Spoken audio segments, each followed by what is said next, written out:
Okay, I'm back with chapter 14 of Leviticus. Talks about laws for cleansing lepers. The Lord said to Moses, saying, This shall be the law of the leprous person for the day of his cleansing. He shall be brought to the priest, and the priest shall go out of the camp, and the priest shall look. Then if the case of leprous disease is healed in the leprous person, the priest shall command them to take for him who is to be cleansed two live clean birds and cedar wood and scarlet yarn and hyssop, which is like oil. The priest shall command them to kill one of the birds in an earthenware vessel over fresh water. He shall take the live bird with the cedar wood and the scarlet yarn and the hyssop, and dip them and the live bird in the blood of the bird that was killed over the fresh water. And he shall sprinkle it 7 times on him. 7 means completion of God, so there you go, 7 times on him, who is to be cleansed of the leprous disease. And then he shall pronounce him clean, and shall let the living bird go to the open field, and he who is to be cleansed shall wash his clothes, and shave off all his hair, and bathe himself in water, and he shall be clean. And after that he may come into the camp, but live outside his tent for 7 days. And on the 7th day he shall shave off his hair from his head, his beard, and his eyebrows, meaning totally bald, pretty much, no hair whatsoever. Because the reason why they did that was because if you didn't shave your hair, if you had this disease, it could spread. So the only way they could stop it was of course to strip you of your clothes, to bathe you, wash you, and all that, shave all your hair off so that the disease wouldn't spread from person to person. Let's see here. Within these he shall shave off all his hair from his head, his beard, and his eyebrows. He shall shave off all his hair, and then he shall wash his clothes and bathe his body in water, and he shall be clean. On the 8th day he shall go take 2 male lambs without blemish, and 1 ewe lamb a year old without blemish, and a grain offering of 3/10 of an ephah of fine flour mixed with oil, and 1 log of oil.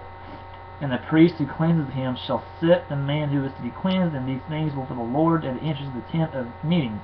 And the priest shall take 1 of the male lambs and offer it for a guilt offering, along with a log of oil, and wave them for a wave offering for the Lord. And he shall kill the lamb in the place where they killed the sin offering and the burnt offering, in the place of sanctuary. For the guilt offering, while the sin offering belongs to the priest, it is most holy. The priest shall take some of the blood of the guilt offering, and the priest shall put it on the lobe of the right ear of him who is to be cleansed, on the thumb of his right hand, and on the big toe of his right foot. And the priest shall take some of the log of oil, and pour it into the palm of his own left hand, and dip his right finger in the oil as in his left hand, and sprinkle some oil with his finger 7 times for the Lord. And some of the oil that remains in his hand the priest shall put on the lobe of the right ear of him who is to be cleansed, on the thumb of his right hand, and on the big toe of his right foot, on top of the blood of the guilt offering. And the rest of the oil that is in the priest's hands he shall put on the head of him who is to be cleansed. And the priest shall make atonement for him before the Lord. The priest shall offer the sin offering to make atonement for him who is to be cleansed from his uncleanliness. And afterward he shall kill the burnt offering, and the priest shall offer the burnt offering and the grain offering on the altar. Thus the priest shall make atonement for him, and he shall be clean. But if he is poor and cannot afford so much, then he shall take 1 male lamb for a guilt offering to be weighed to make atonement for him, and 1/10 of the ephah of the fine flour mixed with oil for a grain offering, and a log of oil. Also 2 turtle doves, or 2 pigeons, whichever you can afford.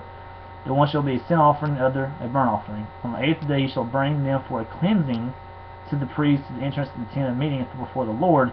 And the priest shall take the lamb of the guilt offering and the log of oil, and the priest shall wave them for a wave offering for the Lord. And he shall kill the lamb of the guilt offering, and the priest shall take some blood of the guilt offering and put it on the lobe of the right ear of him who is to be cleansed, and on the thumb of his right hand, and on the big toe of the right foot.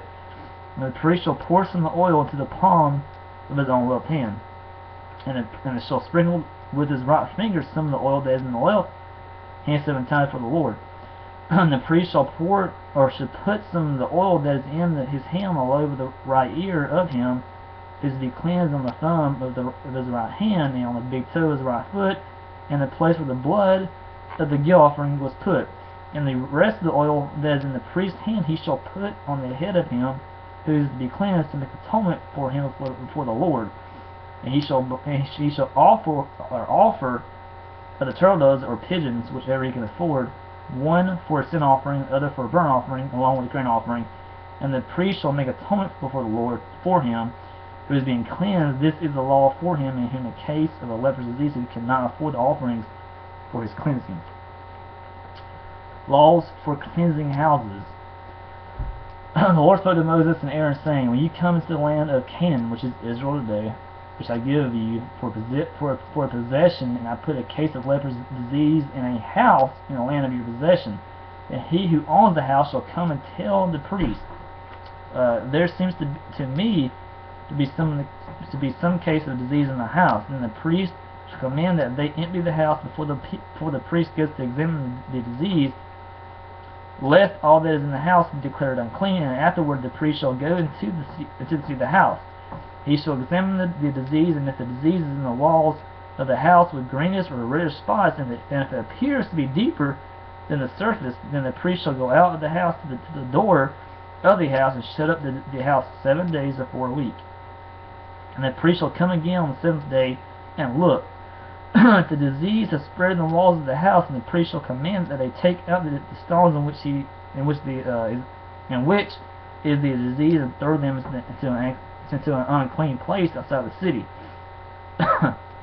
Ye shall have the inside of the house scraped all around, the plaster that they scrape off they shall pour out to an unclean place outside the city.